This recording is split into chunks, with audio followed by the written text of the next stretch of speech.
Alright guys, I'm back. Today we're going to start to take a look at World War II. One of the things that you've covered World War II in other classes, and I believe 7th grade that you go over world history, and you've covered it with world history as well in high school.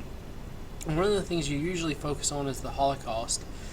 And the U.S. history curriculum for the state doesn't actually delineate that you need to know about the Holocaust in U.S. history, but it is one of those defining issues with World War II. I feel that it's going to be a disservice if we don't actually take a look at it. But instead of taking a look at it in the traditional sense of Ida Vazel and the number of the stars and the concentration camps and death camps and those things, we're not going to focus on that as much. There's 3 questions that we're going to ask and we're going to attempt to answer. A lot of focus is put on that this happened to the Jews and other people in Europe. That 12 million people are going to die because of the Holocaust. And that is something we do need to focus on. But if we're going to make sure we understand it and make sure that this never happens again, we've got to figure out why. Why did it occur?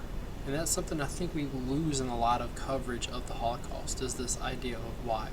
So what I want you to do right now is take out a piece of paper, and I want you to make 3 columns. And I want you to try to put down what you see, or what you've heard, or what you know about the Holocaust as far as why the Jews, why were the Jews persecuted, why did this occur in Germany? There's 200 and some countries by this time in the world. Why Germany? And then the third one is why Hitler? Why is he going to be so committed to this? Alright, so do that for about 5 to 10 minutes, and we'll come back to the video and we'll start our discussion. So hopefully you've been able to get your columns done, and I want you to keep that in front of you while we're going to go through our coverage of the Holocaust today. So the first thing I want to cover is why the Jews. Right? I'm going to show a picture here in a second, and we're going to stop the video, and I want you to examine it and just discuss in your class what you see going on, who is there, what's happening, and how it might connect to why the Holocaust is going to occur. And this is the picture. So take a couple minutes to take a look at what's going on in this picture and how it might connect to the question, why the Jews? Why are the Jews going to be part of the Holocaust? Alright, so one thing that I think, and if you haven't stopped the video yet, do this right now. But one thing I think you should be able to pull out of this picture, even though it doesn't look like a traditional cross, this is going to be the execution, the crucifixion of Jesus. If you take a look, he's attached to a pole. There is a scholarly debate of whether the cross described in the crucifixion is the one we see today, or whether it is a pole like is shown here. But this is the crucifixion of Jesus, and who is doing it? You take a look to the sides, and these are going to fit kind of the stereotypical image of Jewish rabbis during this time. So the motive of this picture is that Jews are responsible for the death of Jesus. So this is going to go into a claim of deicide. The first, the strongest kind of cause or the reason for this anti-Semitic hate is going to be the concept of God killing. That the Jews were asked to spare Jesus' life, and they refused to. They spared Barabbas instead and condemned Jesus to the crucifixion. So this is going to start off, this is the first claim that Christians in Europe are going to use to vilify Jewish people in the medieval times and later in the 1920s and 30s as well. Other claims, though, are going to be blood libel, desecration of the host, and well poisoning. So we're going to explore those as well, starting with blood libel, if I can get to it. So what is happening in this picture? What I want you to do is discuss in your class right quick, what do you see happening, and what's the point of this? And then I'll come back on and I'll explain it a little bit more fully. Alright, so hopefully you've taken a little while to figure out what's going on in this picture, and I know it's a hard picture to take in. The subject matter is hard, but this is a medieval etching done to show what they thought was going on and what they think is going on. Kids are going missing. Right? Christian kids are going missing. They're being kidnapped.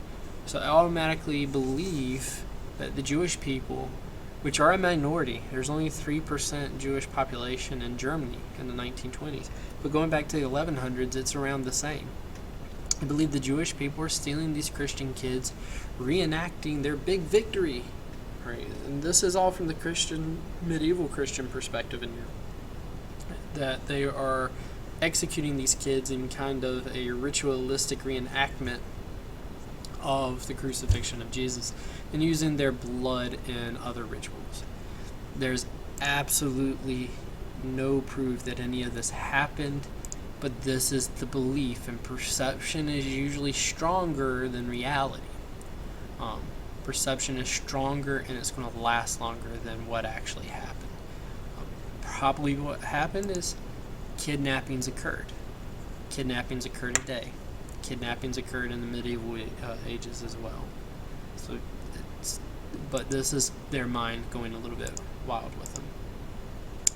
This one right here, I want you in groups of 2 to 3. I'm going to have a handout created that I want you to go through and try to figure out what's going on in each of these panels. This is going to be desecration of the host.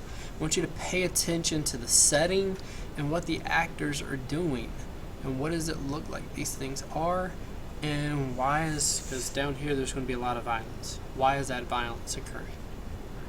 So complete each of these panels. It's going to ask you to briefly describe what's happening. Briefly describe them, put them all together, and we'll get back and we'll take a look at what actually happened. Alright, and so we're back. What's happening here? Alright, you see a cup, you see some, it looks like it might be coins or something. You know it's in a church, they got Mary in the background, you have a cross, you have somebody kind of sneaking in. He's got his hand here and he's looking over his shoulder looking for somebody. And he goes off to somebody's house and shows them what he's got. Well, what this is, the cup and the bread for communion. And the bread is getting taken and brought back to a Jewish person's house. They take that bread and secret it into the synagogue. You can tell it's the synagogue by taking a look at the back. Those are the 10 Commandments, which are going to be a symbol of Judaism. It's going to be called the Ark of the Ark. All right, each synagogue is going to have an ark where the Torah is kept. Right, so they have it now in the synagogue, and if you see this guy right here, he's stabbing the bread. And what's happening when he's stabbing the bread? It's bleeding. All right, so in Catholicism, there's this belief of transubstantiation that when you have the communion, the bread becomes the body of Christ. So if you can stab it, it will bleed. A Christian finds out about this, turns him into the authorities, and then the Jewish people of that town are going to endure executions and torture, and then are going to be ridden out of town so they don't bother the people of that city anymore.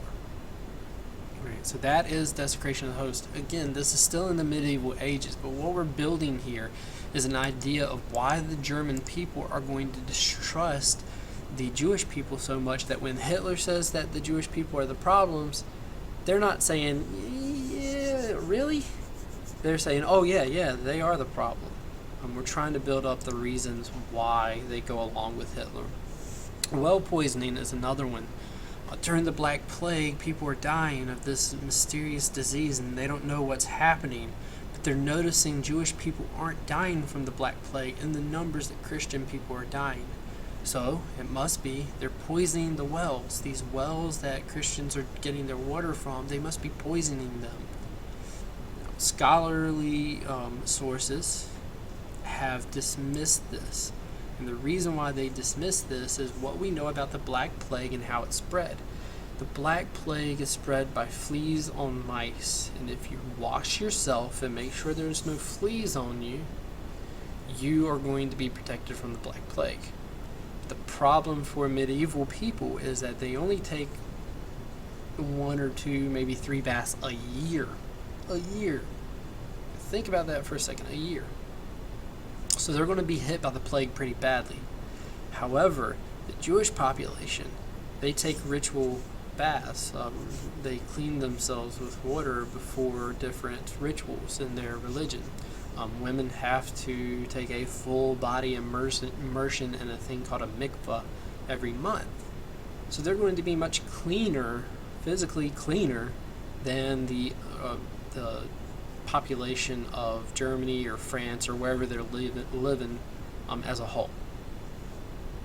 So, we also will talk about some stereotypes as well that aren't necessarily stereotypes, but we're going to try to figure out why they occur, because they do impact World War II. The Catholic Church in the medieval ages is going to stop a practice of you being able to lend money for interest. It's going to be called usury. And simply put, you can't make money from doing no work. If you're going to make money, Catholic Church says you must labor for that. So you can't lend out money and then get interest back. Jewish people aren't going to be held to these rules because it's the Catholic Church making the rule. So if we want these businesses to thrive, if we want international trade, you got to have banks, you got to have loans.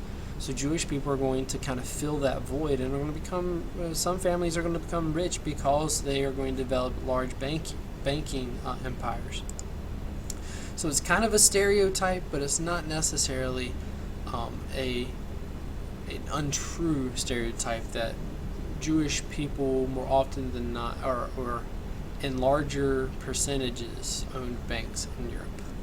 But it was because of those medieval laws. Persecution of medieval Jews is going to be in three different parts. Sumptuary laws. Sumptuary laws, and as I move some things around so you can actually see what they're talking about. Alright, sumptuary laws were basically clothing. Think of it as a dress code. In the medieval ages, everybody at all times had a dress code. You only had 2 or 3 pairs of clothes anyway.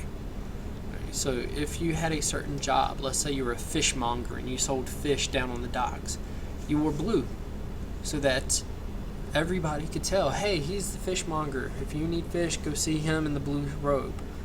If you were a lady of the night, and I'll leave it at that, you wore green, and that's one of the better known color ones.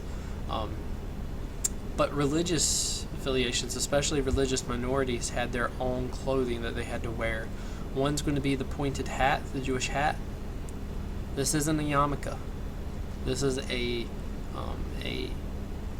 much more visually stunning hat that you would be able to see from across the room. Hey, that guy's Jewish. Or they'd have to wear the Star of David, which is going to become associated with the Holocaust, or the tablets of the Ten Commandments. So that's going to set them apart. Other things are going to be pogroms. Think about pogroms as mini holocausts that occur every so often in Europe. These are going to be violent attacks against Jewish communities. I mean, if you think about it up there, as soon as the people think that a blood libel or a blood ritual has occurred, they're going after them. Right? The desecration of the host, they're going to go after them. And sometimes when we're talking about the Crusades, and the Crusades were these kingdoms are going to send their troops to Israel to try to fight off the Muslims who are now in control of Jerusalem.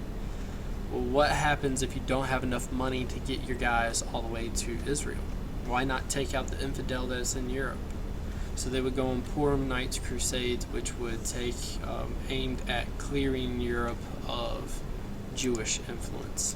The other thing I want to get into before we attack why Germany and why Hitler is the ghetto. The ghetto is going to be a specific word developed as a part of town for Jewish people. The most famous one of the first uses of the words in Rome, il ghetto. If you take a look at this community, it's separated from the rest of the community. There's a courtyard. These doors are going to be locked at night. Jewish people aren't going to be allowed into the rest of Rome at night on Easter, Christmas, other holidays. You're locked in. So the ghettos that develop in World War II aren't necessarily something that they wouldn't expect to have, because you have that historic example. All right, so we're going to answer why Germany, why Hitler next.